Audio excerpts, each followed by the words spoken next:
Cultivar orquídeas é um aprendizado diário. Normalmente, quando você começa o cultivo, a sua coleção, você erra muito.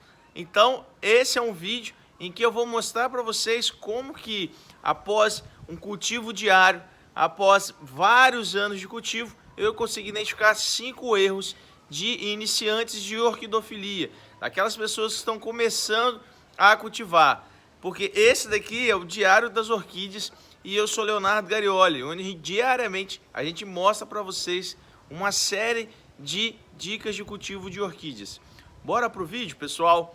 Então, hoje a gente vai falar sobre os 5 principais erros daquelas pessoas que estão começando na orquidofilia. Se você é uma pessoa assim, ou se você já tem uma maior experiência, acompanhe esse vídeo até o final, em que eu vou mostrar detalhadamente o que cada um desses itens pode ter interferido no começo da sua coleção ou está interferindo hoje aí na sua casa. Beleza? Vamos lá? O primeiro item que eu tenho que falar e não posso deixar de falar de qualquer forma é o seguinte: todo mundo acha que as orquídeas necessitam de muita água. Só que o que a gente sempre tem que tomar cuidado é que a orquídea gosta de água moderada, pessoal. Cuidado, o primeiro item é molhar muito. Quando você molha muito as suas orquídeas, acaba danificando. Muitas vezes você olha uma folha, ela está toda ondulada. Naquela ondulação você acha que ela está desidratada. E aí o que você faz? Molha mais, molha mais, molha mais. Só que você não sabe, quando você começa o cultivo de orquídeas, que quando você molha demais as suas plantas, assim como quando você deixa muito tempo sem molhar, ela apresenta o vegetal dessa forma, desidratado.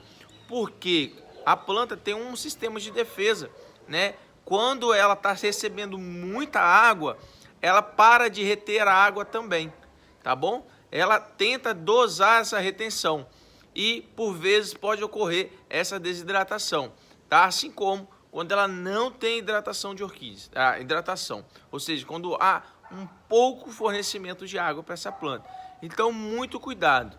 Léo, como que eu vou saber se eu estou regando de maneira adequada minhas orquídeas? Vai depender da sua região, vai depender da sua forma de cultivo, tá? Então, o que você tem que fazer, o que eu aconselho você a fazer? Sempre que você for molhar, se você tem vasos plásticos, principalmente, se você mora em região montanhosa e tem vaso plástico, ele retém muito mais água. Se você tem esfagno dentro ali, vai reter mais água ainda. Então você vai inserir o dedo na borda do vaso, né? E vai fazer o seguinte: deixa eu achar um cachepô, tipo esse daqui, só para dar um exemplo. Tem um cachepô aqui, você vai enfiar o dedo aqui, ó, vai colocar o dedo, né? Vai espalhar o substrato um pouquinho. Se você vê que lá dentro está úmido, você não precisa molhar.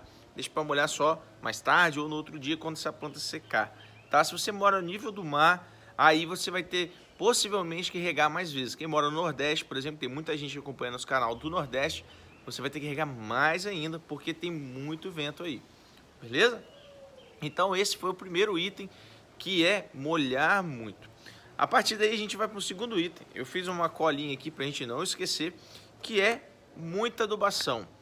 Quando as pessoas começam a entender um pouco mais do que é uma orquidofilia, começa a entender que a planta necessita de adubação. E aí ela inevitavelmente, muitas vezes, começa a ir nessas propagandas, em feiras de orquídeas, né? E o que ocorre? Chega lá, vê uma diversidade de adubos e compra vários adubos. Aí houve uma pessoa, um influenciador digital falando sobre tal adubo, compra tal adubo. Houve outra pessoa falando sobre outro adubo, compra outro adubo. E aí o que a pessoa faz? Ela pega 5, 6, 7 adubos, 8 adubos, 10 adubos, né? Que por muitas vezes possuem a mesma função, ou adubo para floração, ou adubo manutenção, e aplica todos eles de uma vez na sua planta. E aí o que ocorre? A planta vai morrer. O que mata muita orquídea hoje em dia é excesso de adubação. Não estou falando aqui que não é necessário adubação. Presta atenção, é super necessário.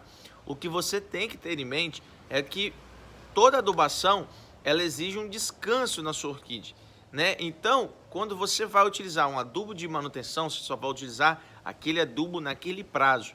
Quando você vai utilizar um adubo de floração, você vai utilizar um adubo também naquele prazo, daquela forma.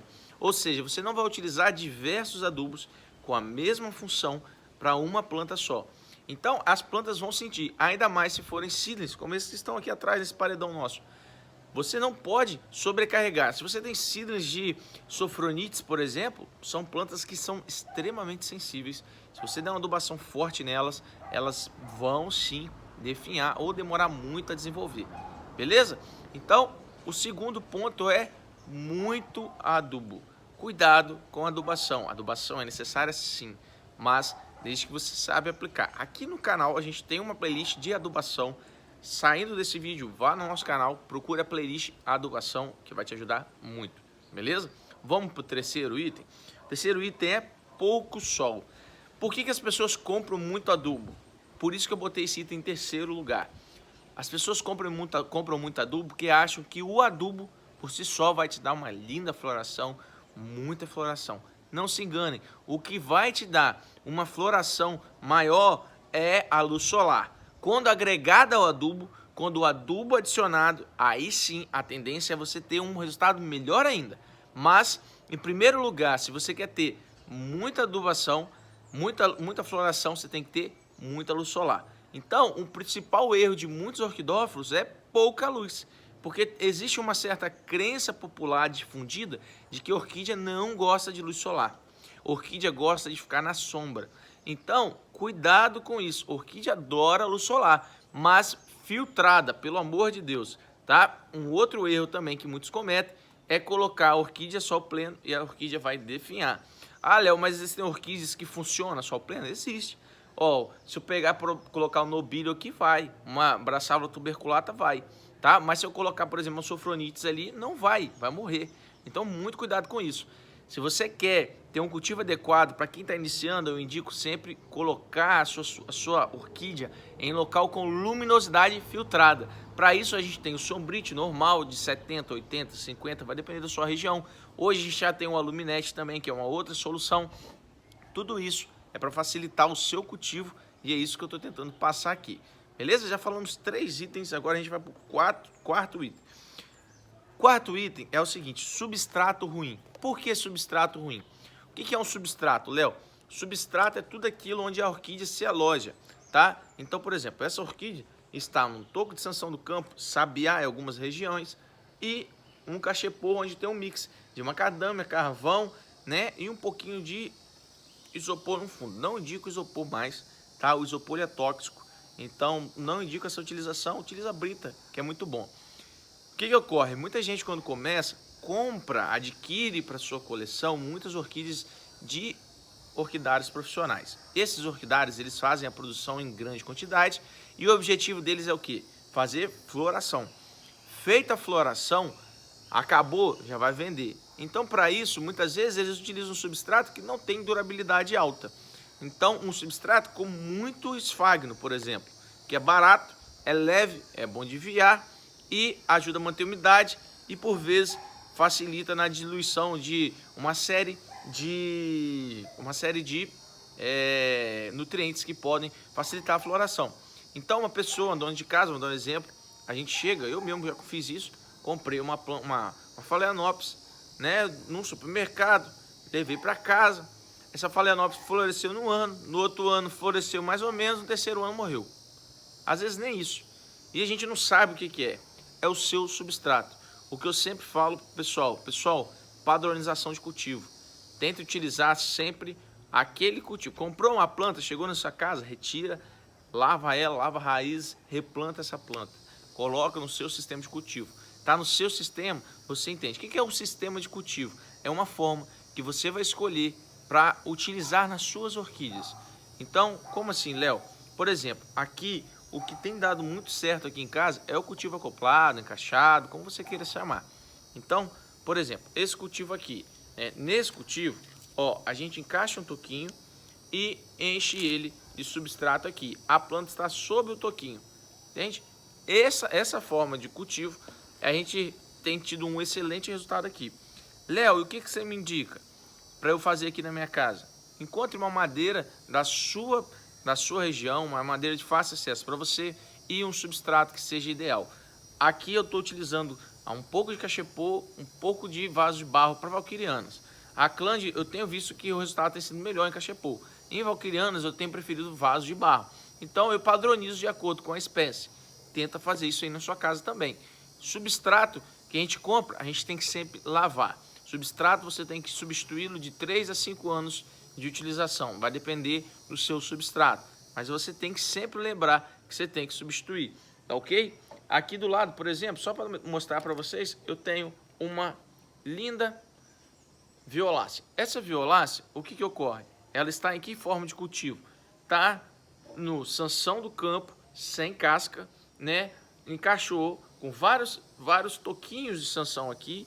Tá vendo, pessoal? Bem aqui e aqui. O que foi feito foi colocar ela acima desses toquinhos, amarrar esfagno e deixar ela desenvolver. O desenvolvimento está aqui, está indo super bem. Tá bom? Esse é um substrato que eu aconselho também você utilizar. Importante é isso. Substrato velho vai proliferar fungos, bactérias e você vai morrer. Orquídeas não ficam no cachepô pro resto da vida. Não, você vai comprar e vai ter um tempo certo para você replantar, mas que você tem que replantar sim, beleza? E quinto e último, né, item que eu vou falar, tá aqui na nossa listinha, é sufocar e abafar raízes e rizoma. O que é isso? A gente vê quando a pessoa já está num outro nível, em que ela começa a fazer os replantes, o que ela começa a fazer? Tampar todo o rizoma e todas as raízes da sua orquídea. Abafar a planta inevitavelmente. Vou mostrar para vocês aqui o seguinte, ó. O que é o rizoma de uma orquídea? Vamos lá, vou mostrar bem de perto aqui para tentar facilitar para você. Olha bem. Aqui a gente tem um corte de aclande, já mostrei essa aclande, etc. Rizoma é essa parte aqui, galera, ó. Aqui é um bulbo que sobe, aí aqui a gente vê o rizoma, que é essa parte que anda aqui, ó. É o pezinho da orquídea, vamos falar assim. Aí aqui o outro bulbo e aqui mais um rizoma. Rizoma é aquilo que liga os bulbos, tá? Então, outro bulbo e mais um rizoma, tá? Isso daqui eu chamo de uma técnica que eu já falei com vocês, que é do cultivo acoplado, encaixado. Ela não afunda. Mesmo a última parte aqui do corte, ó, aqui atrás, galera, ó, não está afundado. Não tem substrato por cima. Por que, Léo, que eu não posso afundar minhas raízes e meu rizoma aqui? Quando você afunda raízes e rizomas, você tampa o seu rizoma. E aí, toda aquela proliferação de fungos e bactérias, quando encontram o seu rizoma, rapidamente você perde sua planta. Porque o rizoma é o coração da orquídea. Pensa assim, entende? Da mesma forma, quem cultiva agora, vou fazer um paralelo, quem cultiva rosa do deserto, sabe que o caudex delas são o coração das rosas do deserto, por isso que o pessoal faz aquela suspensão de caudex, entende? Por quê? Porque quando um fungo atinge o caudex, rapidamente come tudo aquilo ali, ele tem que cortar e perde toda a planta. Na orquídea, a mesma lógica, galera. O rizoma é o coração, é aquilo que liga os bulbos. Quando você tampa com um substrato, com macadâmia picada, carvão, né? Até mesmo um pouco de madeira, quando você tampa aquilo ali, a ideia é que pode proliferar ali fungos e bactérias no substrato, entrarem no seu rizoma, na sua planta e rapidamente você perde ela. Léo, por exemplo, um fungo, canela seca. Canela seca, quando pega, vai espalhando e já era. Você perde tudo, galera. Tá? Outro, podridão negra. Começa a ficar preto, sobe da podridão. A pessoa desespera e não recupera. É assim, quem começa com o cultivo de orquídeas perde muita planta assim, tá? Abafar raízes, o que eu quero dizer? A pessoa comprou e vai e abafa a raiz, fecha a planta, né? Soca a raiz lá para dentro, enfim, o que ocorre? As raízes são o coração da orquídea também, junto com o rizoma. Ela, mais do que isso, ela é a boca da orquídea, tá? Eu costumo falar que o rizoma é o coração e a raiz é a boca. Por quê? Na raiz que ela absorve nutrientes e as plantas absorvem também do ar. Então, se você abafa toda aquela planta ali, o que vai fazer é com que você perca as suas raízes. E mais do que isso, você vai perder fonte de alimentação das suas plantas. E de raízes, quando elas ficam danificadas, podem proliferar através dela subindo pelas raízes, chegando ao rizoma. E aí você perde novamente sua planta por causa do rizoma, tá bom? Lembrando o seguinte, por que eu estou falando de raiz e de rizoma? Porque é o que mais ocorre é as pessoas perderem perderem orquídeas por terem o rizoma e as raízes danificadas. Galera, por que eu estou falando de raiz e de rizoma? E por que a gente não pode abafar? Para pensar na natureza. Apesar de a gente estar em um cultivo, né, não natural, ou seja, um cultivo todo artificial, quando você tem um orquidário, você tem que pensar como você utilizar, como ela vivia na natureza. Porque ela tem uma carga genética de ancestrais e que vivenciam isso, né? Por exemplo, essa planta aqui é uma planta que tem, como todas as outras, ancestrais da natureza, ancestrais naturais, que possuem em sua carga genética uma série de características. Assim sendo, quando você tem uma planta que você tapa o rizoma dela, na natureza não é assim. Na natureza ela fica por cima das cascas das árvores e as raízes penduradas. Então, se você faz isso, você vai totalmente contra toda a necessidade genética dela, biológica, e toda a natureza que já existe ali adaptada, toda uma função biológica daquela planta. Entendeu? Pessoal, tem uma série de outras dicas que eu poderia dar, mas essas são as 5 principais que eu queria elencar para você aí, tá? Que tem um início de cultivo, vai ter agora, depois desse vídeo, muito melhor do que eu tive, do que muita gente teve. Espero estar ajudando você aí. Uma outra dica que eu sempre falo também é não ficar mudando vasos de orquídeas de um lado para o outro. Então, seria mais uma dica, mas vamos deixar essa aí de chorinho, né? Pro pessoal. Beleza, galera? É isso. Um vídeo um pouco mais longo, mas um vídeo mais completo. Um vídeo em que eu falo para você alguns pontos que você que está começando a colecionar orquídeas vai ter acesso imediatamente. Pessoal, meu muito obrigado. Vendas de orquídeas, pessoal que sempre me pergunta, é no meu WhatsApp, que está aqui na descrição do vídeo, que é o 28 99946 7043. Lá na descrição tem também meu Facebook, meu Instagram, é lá que a gente fala, conversa, bate um papo, enfim, explica tudo que você precisa também e faz um atendimento personalizado, tá bom? Meu muito obrigado, fica com Deus, até o próximo vídeo do Diário das Orquídeas.